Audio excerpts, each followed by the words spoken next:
हामी जस्तै यहाँ थुप्रै मान्छेहरू यी टेन्ट लाएर बसिरहेछन्। कोही घोडामा हुन्छ, कोही हिँड्दै आउँछ।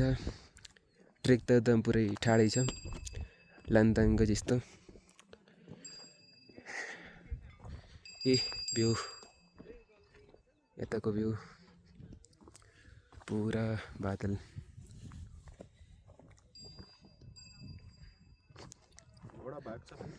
भाग्दिन। तपाईँ के भन्न चाहनुहुन्छ? घोडाले चाहिँ बोल्छ र नबोले नि तिमी ओभर भोइस गरिदियो नि भाइ उसको बारेमा। त्यही मेरो मुड अहिले खानामा छ, डिस्टर्ब नगर भनेर। अरू केही? अहिले खानामा फोकस गरे हो, अब एकछिन पछि बोल्छु भनेर। मलाई के लाग्छ भन्दा नि यसको अहिले त भोकै छ बिचरा, खाना खाइरहेछ। यसको मालिकले यसले धेरै काम गराउँछ क्या, यो गाली गरिरहेको छ बिच बिचमा। मान्छेहरू मोटो मोटो मान्छेहरू बोकाइदिन्छ, अनि त्यसपछि ग्यास सिलिन्डरहरू बोकाइदिन्छ। खाना फेरि त अब खै के दिन्छन् थाहा भएन, टेस्टी हुन्न भन्छन्। अब बिचरा यहाँ यत्रो चिसोमा यस्तो दुःखले मान्छेहरू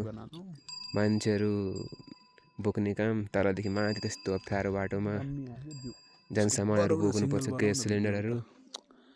ओ हाम्रो यहाँको लोकल दाइ यस्तो लाइक द प्रो उहाँले केही फिल हुन्न। The pro, the mountain man. तपाईँ हेर्न सक्नुहुन्छ उहाँलाई 4,000 माथि 4,000 मिटर माथि।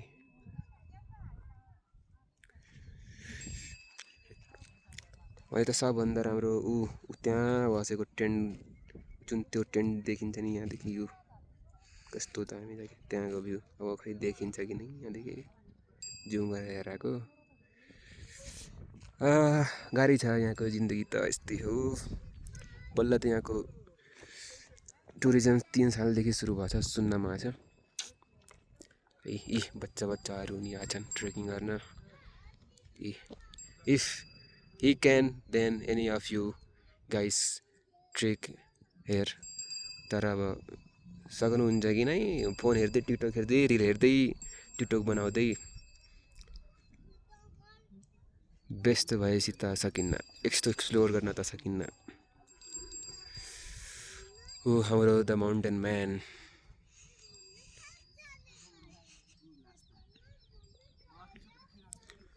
जुन लाइन सब देखिरहेछ यो सब बाटो। हावा त यस्तो चलिरहेछ कि, हावा कस्तो चलिरहेछ पछि कस्तो लागिरहेछ, खत्रै हो। यहाँ हामीसँग एउटा डोगेस जोड्नु गएको थियो अघि, तर डोगेस अहिले टाढै छन्। त्यहाँ हाम्रो गाइडर।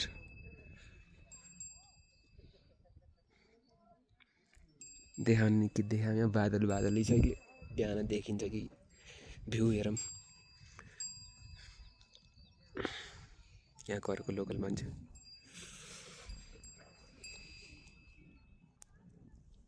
बिना बाटो किन हिँड्दै, त्यही भएर त द माउन्टेन म्यान भनिरहेको थिएँ। बाटो जो छैन।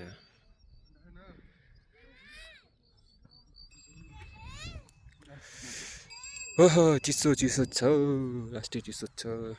सक्दिनँ भाइ होइन, यस्तो चिटरले थाम्न सक्दिनँ।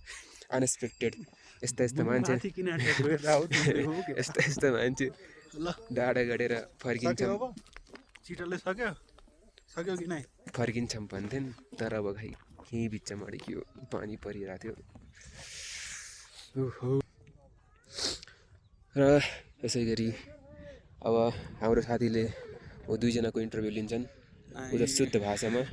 इन्टरभ्यू लिनु पर्दैन, अरू लेजेन्ड हो क्या, इन्टरभ्यू आफै दिइहाल्छन्, भन्ने बित्तिकै दिन्छन् कि भन्नै पर्दैन केही।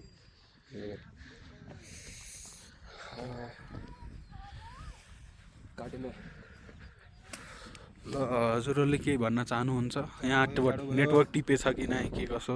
नेटवर्क त अलि यहाँ माथि चढेर बल्ल नेटवर्क टिप्ने, तल गएपछि त तल भनेपछि यता टेन्ट लाग्यो, यो माथि हामी आएको दुइटैमा एनटिसी एनसेल दुइटै। अनि खासै अरू मोबाइलमा टिप्दैन तर स्यामसङमा टिप्नु रहेछ अनि उहाँसँग चाहिँ स्यामसङ नै रहेछ अनि उहाँ चाहिँ आज अनि यो लेजेन्ड हुनुभएको छ जुन रेकर्ड भइरहेछ त्यो स्यामसङमा चाहिँ तर टिपे छैन जसलाई नेट चलाउने बानी छ त्यो कृपया नआउने ट्रेकिङ उहाँहरूको लागि हो हाम्रो फर्स्ट ठिक छ। चोटिको एक्सपिरियन्स सोधौँ ल के छ तपाईँ फर्स्टचोटि आउनुभएको यहाँ ट्र्याक गर्न के छ तपाईँको एक्सपिरियन्स गाउँलेहरूलाई के सन्देश दिन चाहनुहुन्छ गाउँलेलाई आफ्नो गाउँलेलाई के रे किन नदिने दिनुपर्छ नि केही त केही भन्नुपर्छ कहाँ हुन्छ यसो केही त जुन मान्छेहरू चौडामा बसेर दोकानमा बसेर 11 कुरा काट्दै बस्छन् होइन यहाँको स्ट्रगल के कसो छ त्यो भन्नु न यो यहाँको लाइफको कति स्ट्रगलिङ छ के छ कसो छ भन्नु न राम्रो साह्रो के भन्नु अरे स्ट्रगलिङ भनेको राम्रो छ रे बाप के भन्न चाहनुहुन्छ तपाईँ के हो कुरा चाहिँ केही भन्न